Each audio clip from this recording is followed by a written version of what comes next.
Shanghai. Although not the capital city of China, it is the financial and fashion heart of this mammoth country. It's a city of neon lights, bustling avenues, and space-age buildings. It can sometimes be quite easy to forget that you're in China when traversing these sparkling streets. But even here, you can find remnants of generations past, sometimes in the most unlikely of places, and sometimes more subtly intertwined with more modern aspects of this fast-developing nation. Today, I want to divulge the story of Shanghai's Nine-Dragon Pillar.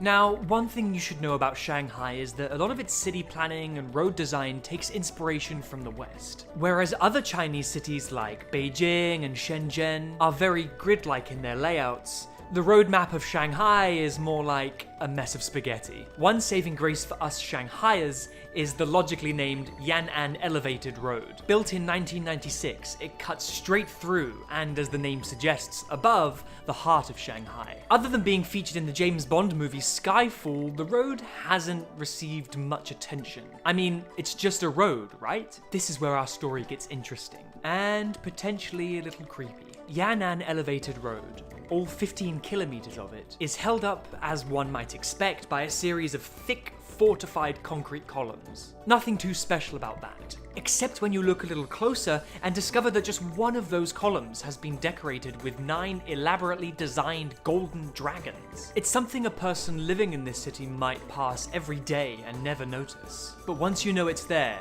it sticks out like a sore thumb. Okay, so someone designed it with a few dragons to make it look nice. What's so special about that? Sure, it's not particularly remarkable until you learn the story of why that particular pillar was endorsed with 9 beautiful dragons. Come gather round, kids. It's time for a story.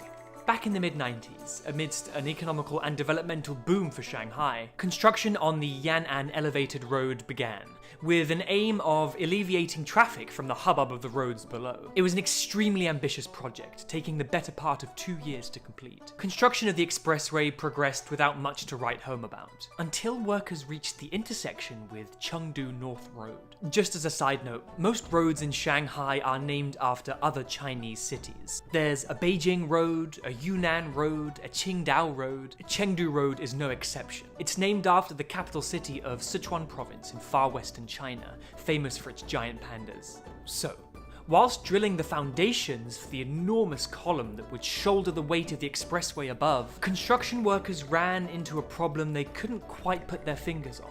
The ground below became thick and impenetrable, almost like there was some yet undiscovered ultra-hard substance blocking their way. Engineers were called to the site to see if they could evaluate the problem, but alas, nobody could quite work out why the drills couldn't get through. Bigger, stronger machinery was brought in, but the ground would still not give way. Even feng shui masters arrived, hoping they could diagnose the issue as some kind of misplaced flow of energy, but they too were stumped. So, when all other options have been exhausted, who do you call?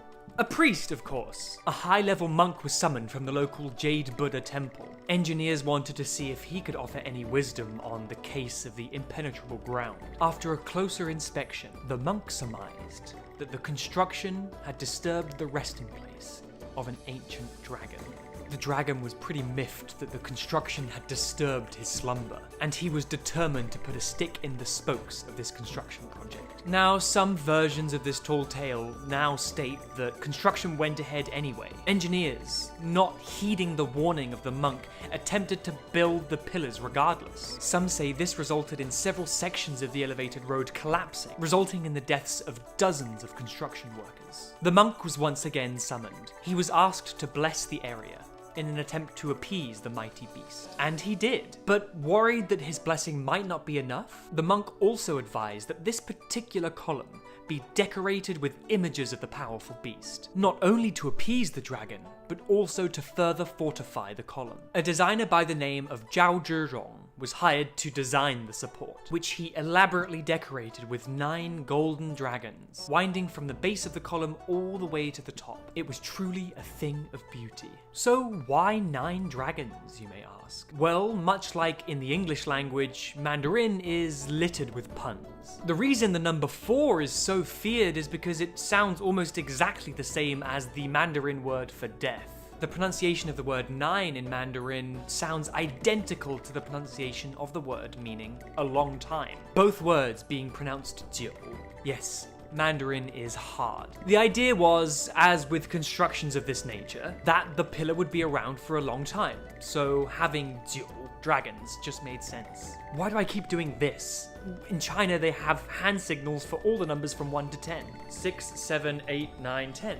Dragons are often depicted as being vain and proud creatures. It's safe to say that this dragon felt pretty pleased with the pillar, which had been decorated with images of himself. The dragon allowed the installation to proceed, leading to the eventual completion of Yan'an Elevated Road. Now, other versions of this story tell of terrible curses and bottomless wells filled with dragon bones. But generally, dragons are revered cryptids in Chinese culture. After all, according to the monk, this particular dragon was the guardian of the city of Shanghai. So that's the story of the 9-dragon pillar. A cute story. But it does highlight the persistent and influential nature of superstitions and ancient beliefs in modern-day China. Hold on. How can I tell a whole story about a 9-dragon pillar and not even show you guys the thing? Well, let's go and see what it looks like. Alright, and we are back. It is really a mess of highways here. I can see now why they wanted to double down on the fortification. I'm going to see if I can get closer to the dragon pillar without actually being killed. This is, after all, one of the busiest intersections in Shanghai. I can see the 9-dragon pillar just up ahead. Let's have a look. There it is. That'll be all for today, but do tap that subscribe button and stick around for more goodies to come.